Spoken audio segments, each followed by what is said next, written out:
Hadith 16. The Forbiddance of Anger.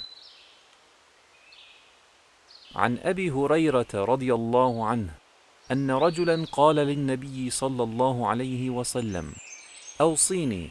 قال: لا تغضب. فردد مرارا. قال: لا تغضب. رواه البخاري. Abu Huraira, may Allah be pleased with him, relates, a man said to the Prophet, "Give me advice." The Prophet, peace be upon him, said, "Do not get angry." The man asked repeatedly, and the Prophet answered each time, "Do not get angry." Reported by Bukhari. So when we think about anger, it usually shows up in different forms. One of the forms that we tend to see it less in, but it's very powerful, is aggressive anger. When you see someone who is yelling at someone else, someone who is blaming someone else, sometimes it's shown through violence. Aggressive anger is unmistakable, but it's not the only form of anger that exists. There's also passive aggressive. Passive aggressive anger can be just as harmful as aggressive anger because the psychological ramifications. Sometimes you find that people hold grudges, they avoid each other, they may make snide comments, they try to undermine another person's authority in a particular space. Passive aggressive anger is also not nice behavior. And the third form of anger that exists, but it doesn't really show up in the sense that in a overt way, but it still exists and it's still harmful, is bottled up anger. And that's where the person holds the anger in without releasing it, without doing anything about it, but it just destroys them. It destroys their health, it destroys their psychology, and it turns into hate. Now, when you think about the different ways that anger shows up, whether it's aggressive or passive aggressive or bottled up, it doesn't lead to anything positive. And so the Prophet Muhammad ﷺ, when he talks to us about not getting angry, there's something really powerful in the Arabic language about this concept. In English, a lot of times emotions show up as nouns. So anger is a noun. But in Arabic, when you look at the statement, la taghdab, it's, the translation would be, don't you do anger. Don't you do anger. So you are the one who controls it. You may feel an emotion, but your response to perpetuating that emotion is a choice. And so we have to look into, where does anger really come from? And I've looked into this myself, and what I found is that anger comes from a desire to control, or feeling a lack of control over something. So if someone behaves in a way that upsets you, responding with anger is because you want to control their behavior. You don't want them to behave that way. And it's also disapproval. So you disapprove of the other person's behavior and you want to control them. Now, this is something interesting for us to reflect on, because do we really have control over anyone other than our own selves? Do we really have control over anything other than our own choices? So our response to things that we don't agree with is not to need to overcome those things with a desire to control. And something that's interesting about anger is that a person turns to anger wanting to control a situation, but anger usually leads to the person losing control, having much less control over that situation. And I'm going to bring an example that hopefully isn't too taboo, and that's The Godfather. Now, in The Godfather, Sonny is the one who gets angry and loses control, and he dies.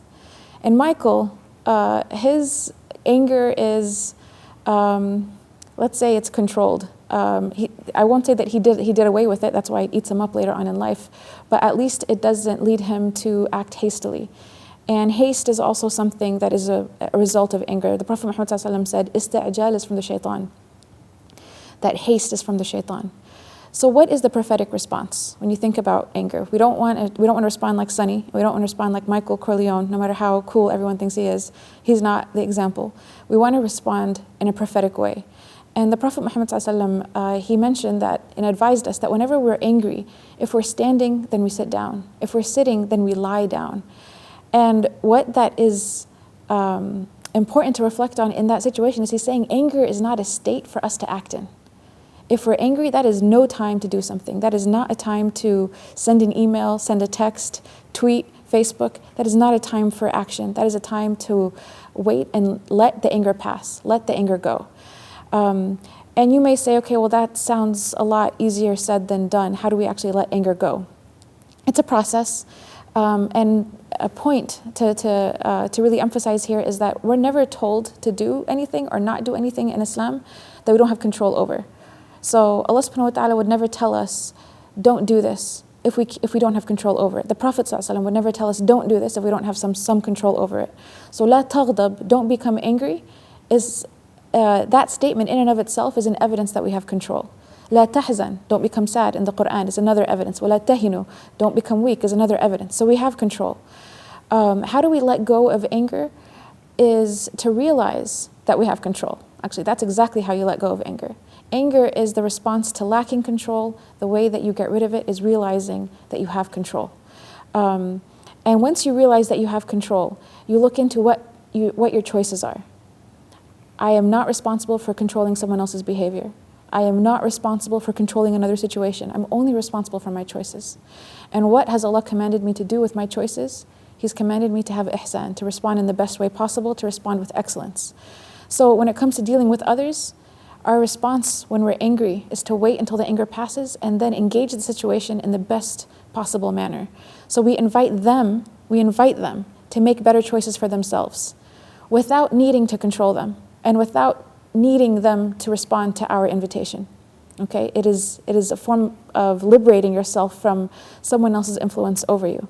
And the second thing that we have to keep in mind when we're dealing with others, especially those that are maybe difficult to deal with or that we feel are provoking our anger, is that our target is not them. Our goal is not them. Our transaction is not with them. Our transaction is with Allah subhanahu wa ta'ala. So we deal with them in the way that would please Allah, not in the way that is going to change them or fix them or make our situation better. I mean, those are the usual responses to deal with an immediate situation for its own sake. And as Muslims, we don't do that. We deal with situations for the sake of Allah subhanahu wa ta'ala. So our whole psychology will change when we're thinking, what would Allah love most from me in this situation? Is a very different answer in behavior and in response than how can I control this person or how can I fix this situation? Two very different psychological and emotional responses. And this is important because it does three things. If you let go of anger in the proper way, if you sit down when you're angry, if you lie down, you wait till that emotion passes and then you engage in a proactive manner, you feel better about yourself, you feel closer to Allah subhanahu wa ta'ala, and you feel liberated from a particular person or situation's influence or power over your inner state. You feel liberated from their control over you, and instead you are connected to Allah subhanahu wa ta'ala, and He is your motivator and not the situation. I say this, and I also want to recommend an article that I wrote for sahibweb.com. It's called 30 Reasons to Avoid Anger and Argumentation. You can find it online, and I encourage you to read it because it has many more gems from the Prophet Muhammad ﷺ about how to deal with anger. Jazakumullah khair. Assalamu alaikum.